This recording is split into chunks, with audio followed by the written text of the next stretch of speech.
nagpapait. Bakit ganito na lang ang karga pa? Mamaya, malalaman natin yan patuloy na simula. Basta't ang mahalaga, mag-iwang tayo. Halina kayo. Isa-isang nagdatingan ang pangapahalagang bisita ni Kapitan Tiago. Kabilang na sina Padre Damaso, Padre Salden at iba pa.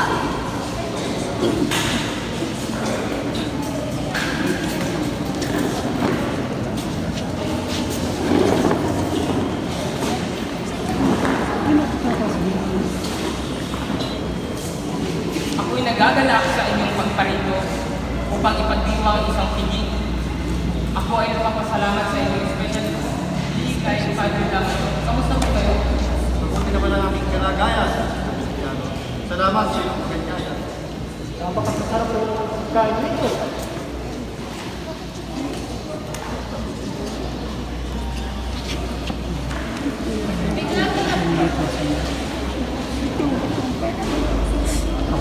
Biglang dumating si Kristo sa may bahay na may suot ng mga bagong panahon.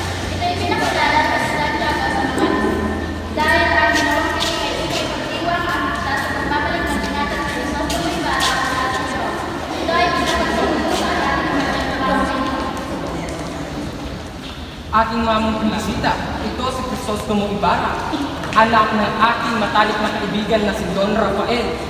Siya ay galing sa Europa at magbalak na magtayo ng paaralan upang sa mga kabataan ng San Diego.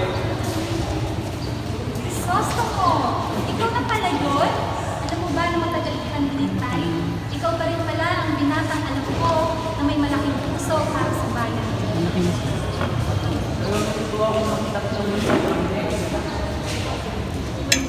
Ang iyong plano na magtayo ng isang paralan ay bibigay ng pag-asa sa maraming kabataan. Pag-asa? Ang pag-asang may bibigay ng binatang ito ay pag-asa ng kaguluhan. Ang kanyang amang si Don Rafael ay nagtanim ng ideyang laban sa simbahan at sa gobyerno. Padre Damaso, ginagalang ko yung bilang puro ng aming bayan. Ngunit hindi ako makakapayag na banggitin mo ang ating ama sa ganitong pamamaraan. Siya isang mabuting tao lamang na walang ibang hangarin, kundi magbigay ng pagkain at tanas sa mga daghang mamamayan. Padre Damaso, baka naman natin tayo magbigat sa ating salita. Diyan muna tayo na. Pagkakataon, hindi ba na? Ipakita ka niya ng sa atin. Oo, Padre. Dahil ako po sa isang tao ay kaya ng buhay pa. Siya ay may mabuting kalooban para sa bayan. Uling hangarin. Ang pagbili ng lupa para pumatayo ng paaralan ay isang paraan para makuha ang suporta ng mga tao at magplano ng pag-aalsa laban sa simbahan. Sandali lang. Kuminawag lang ba tayo? Huwag natin mayaman sila ang hingin na ito dahil ang lakas ng madalas natin salita. Makinig ang lahat sa ating sasabihin. Ang hindi kumikilala, gumagalak sa kapangyarihan ng Friday ay siguradong isusumpa at parurusahan ng Diyos. Gaya ng ginawa kay Don Rafael na isang irehe o isang filibustero.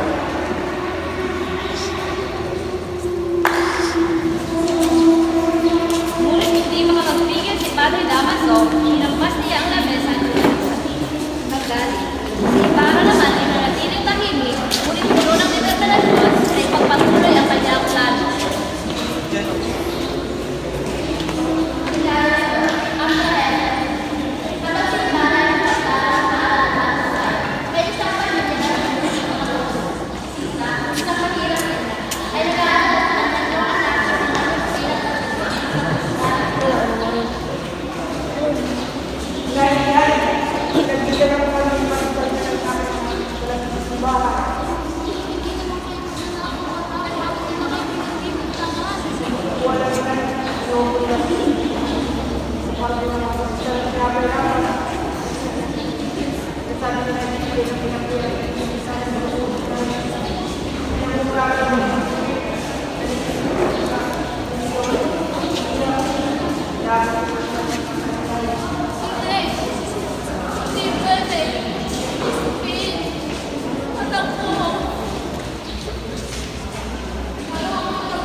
Tumakbo si Sisa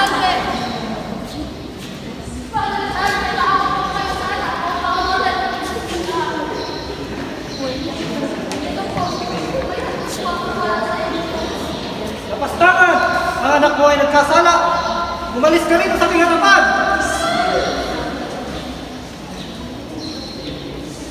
Saka tumalikod at umuwi si Sisa habang umiiyak. Pagdating sa bahay ay nakita niya na lamang ang naging natumuan ni Basilio na nakasabit, tinanad na ito at sumigaw. Nagsimulang mawala sa sarili si Sisa, umikot siya, nagmumurangit at tinatawag ang kanyang anak. Nasaan na kayo? Basilio, anak ko! Basilio!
Ikaw!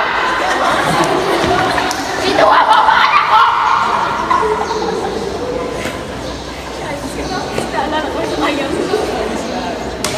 Bakit kayo tumatawa? Hindi ako baliw! Kayo ang baliw!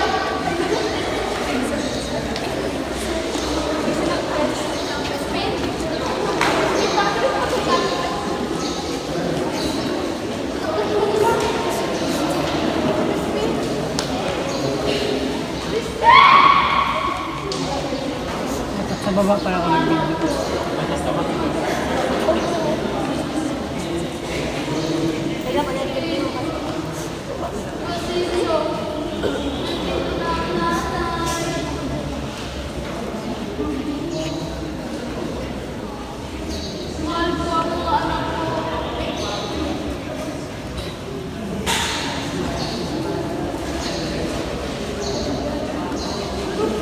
Si Russell.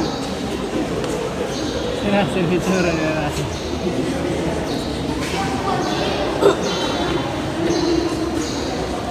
Hindi ako baliw!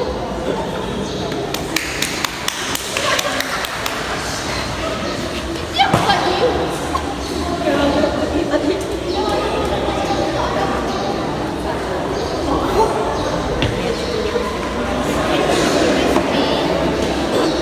At Basilio, mahal ko ang mga anak ko.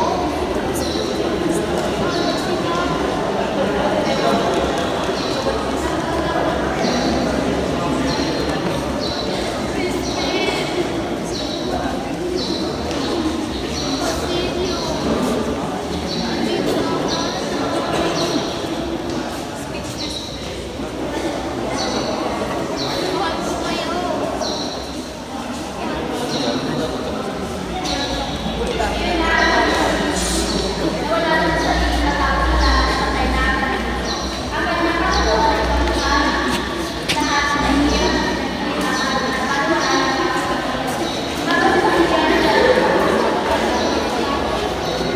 Ang katawanan kami sila, nakilala niya ang isang seryosong lalaki na magiging kaibigan niya, si William. Makahadlok! Senaryo 3, ang pagkakakusa sa Ibarra. Sa kabilang lako, patuloy na nagplano si Padre Salve at Padre Damaso na sirain si Ibarra. Sinabi nila sa mga Kastilang opisyal na si Ibarra ay naghahandang magrebelde laban sa pamahalaan. Upang patunayan ito, pinumbinsi nila si Maria Clara na ibigay ang mga liham na ibinigay sa kanya ni Ibarra. Ang liham na pinagbabatayan ng akusasyon na siya ay isang kaaway ng pamahalaan. Maria Clara, ayaw bang may lihim akong bibigay sa iyo? Kung ibibigay mo sa akin ay lihim ni Ibarra. Alam mo ba ang tuloy mo ang kayo sa Padre Damaso? Hindi, Santiago. Hindi! Hindi totoo yan. Totoo Hindi ito. pwedeng maging totoo yan. Sapagkat si Kapitan Tiago lamang ang aking ama at hindi ang Padre Damaso sa niya. Totoo ito.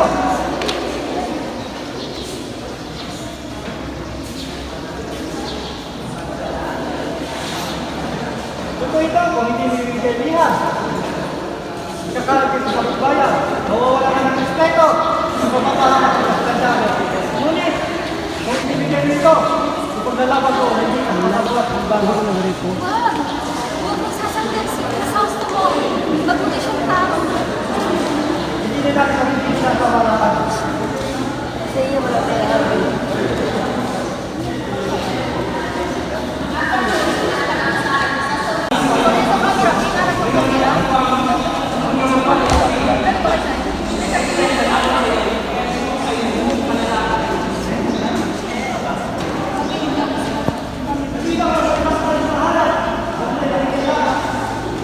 Hindi akin ang mga yun. Ito'y pinagbintangan lamang.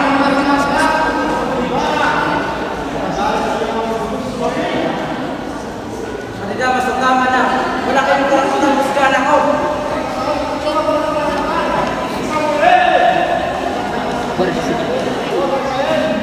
Huwag niyong idamay ang aking ama. Sa isang isente lamang, pinagbintangan ninyo.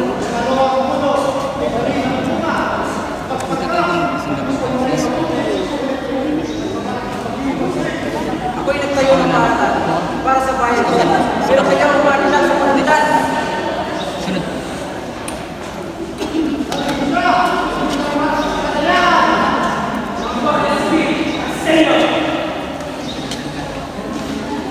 Darating panahon, malalaman din ang katotohanan.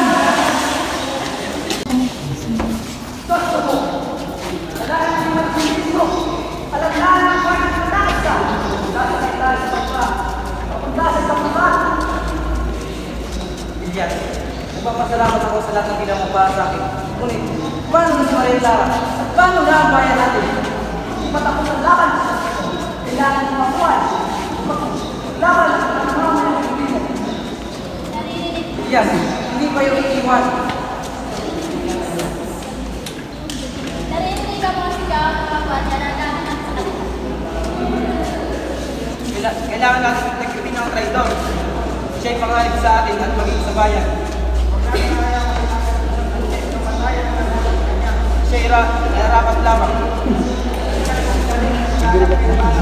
Pagpumalaki sa mo. Masamahan ka sa bangka. Ngunit kaalan pa kami sa sarili kung magkalayo ka. Hindi pa tapos ang laban sa mo. Kailangan makuha. Laban ka.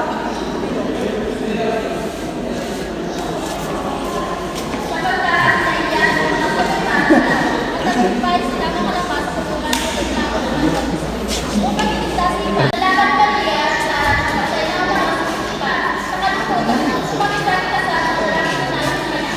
Sinabi niya na ang tanging paraan na ang malaya siya ay ang pagpapag ng hotel.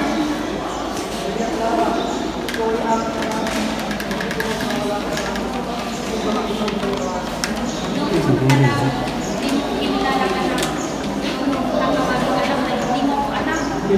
Nabantunan kami ng aking ina.